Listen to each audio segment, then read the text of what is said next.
So thank you so much for the opportunity to have such a broad and talented audience to be able to talk about the resources that we would like to make, data resources we'd like to make increasingly available to the research community. Sally and I had talked about this quite some time ago, but it is one of the initiatives that we needed to put on hold during the pandemic. So while it's a great forum for you guys, I also think of today as really the kickoff forum for the Bureau of Health Information to begin to make our patient reported outcome experiences and outcomes data available to researchers. So today is really to give you an introduction to it and let you know what the next steps that you might want to take if you're interested in using our data. So actually not our data, it's patients' data who've shared their experiences for us to analyze, and also with permission from them to be able to have analysis done by yourselves. So I'll provide an overview really of the patient survey program so you can begin to have an understanding of the depth of information that we have. It is well advertised, both the scope and depth of the data sets, the surveys, etc., on the Bureau of Health Information's website. But I also hope today to provide you with some information on really how we are going to be setting up a process of access. And really we'll be looking for our first kind of collaborators to be able to work with you to get to know our data so that you can do really your best work. The Bureau of Health Information is one of the New South Wales kind of suite of New South Wales health agencies. We're a board-governed organization dedicated to providing insightful information to the community healthcare professionals and policymakers, really to enhance the transparency agenda. Years and years ago, we knew that the community was so interested in hearing from other patients, and that really was the beginning of the patient experience data collection program.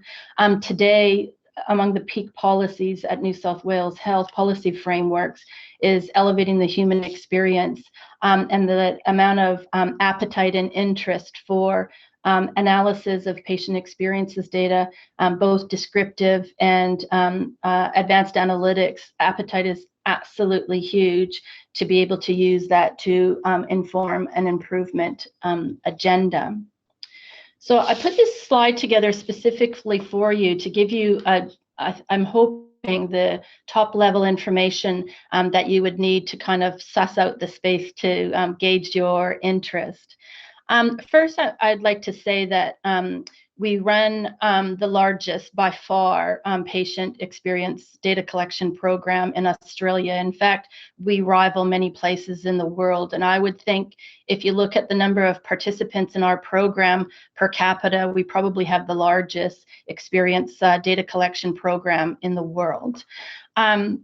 We invite almost 250 to 300,000 people each year to participate in the program by completing our surveys.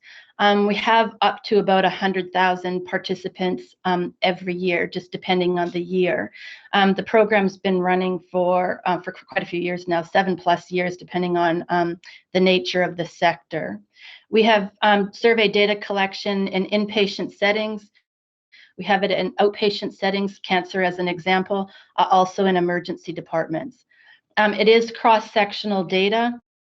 A subset of people have agreed to a data linkage question, but in the first wave of liberalization for researchers, we'll start with the survey data with the expectations that while you're getting, we'll learn from you about which of the data sets you're most interested in. And while you're learning that program, we'll start to do the data linkage so that you can start to move into linked data environments. I've put some icons there really of examples of programs. I'll just speak to the very first one without going through all of them, just to exemplify for you the magnitude of the data collection. So of course, given the huge kind of heterogeneity of patients and admitted patients, that's where our sampling is indeed the largest. 22,000 respondents participate in a survey on an annual basis. I mentioned 75 hospitals because our sampling strategy is to provide representation of the largest metro and regional facilities. and some of them rural Broken Hill, for example, regional facilities. So the sampling strategy is to be representative of hospitals, but it's also to be representative of LHDs and the state. So while I've written the number of hospitals there, the sample frame is also representative of LHDs as well as representative of the state. If you look on those gray boxes down below, those really are the main kind of constructs that are covered in the survey program. Outcomes are both the overall ratings are both experiences and self-rated outcomes from their experiences in those different settings. And in that last box, I put special topics and cohorts, just to let you know. For example, we have very special topic reports, for example, on virtual care that we ran in 2020. Also, the 2019 admitted patient survey had an oversampling of Aboriginal people with 3,500 participants in that program. We also have oversampling for some high priority chronic disease cohorts that occur both in the admitted patients and emergency department settings. All of the questionnaires are able to be accessed on our website so that you can go through the questionnaires to see if they have the nature of the composition of questions that you might want to use. And so this is just to reiterate that we have created weights to ensure representativeness, especially when we've done oversampling, to do the correction factors for that. And the analysis at a descriptive level at the state, local health district, and the hospital level is already done and available on our website. We really are in dire need, of course, for the extra advanced analytics that are really just answering kind of research questions within that data set. So I just wanted you to know that we have done the public reporting across the questions in the survey for those collections of hospitals. But I think that your real advantage to helping us is in the state and right across New South Wales Health is really with that advanced analytics, answering research questions kind of within data sets above and beyond the descriptives. So I'll just move now just to a slide or two on mechanisms of access.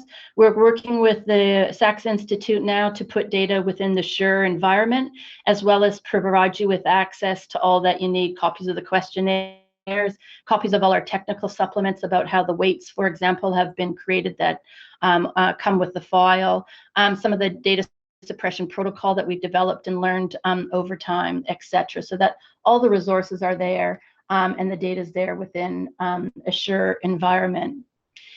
As I mentioned, this really is a kickoff for us, so I wanted to share with you examples. First of all, our very top priority from understanding the needs for advanced analytics in New South Wales, I would say, is really understanding the relationships between experiences that people report and that are really the drivers of their self-reported outcomes. The number of outcomes questions really vary across the survey, from 7 or 8 different outcomes to some other surveys that have about maybe 3 or 4. Extensive array of information on experiences that are driven by conceptual frameworks and guided by focus groups that have already been conducted with people in New South Wales and literature reviews to inform the composition of the surveys. Really, there's the 2 other kind of research questions that are important. So if you're interested then in working with us to be among the first research teams to be able to have access, I've got Matthew's name there, who knows that emails are coming his way for you to express your interest. We do need to, our first step is to understand whether there's going to be 50 or 90 of you, or indeed whether there's 3 or 4. So once we know what the level of interest is, then we'll move to take the next steps there afterwards. So thank you, Sally, for the opportunity to allow us to use today as a kickoff event.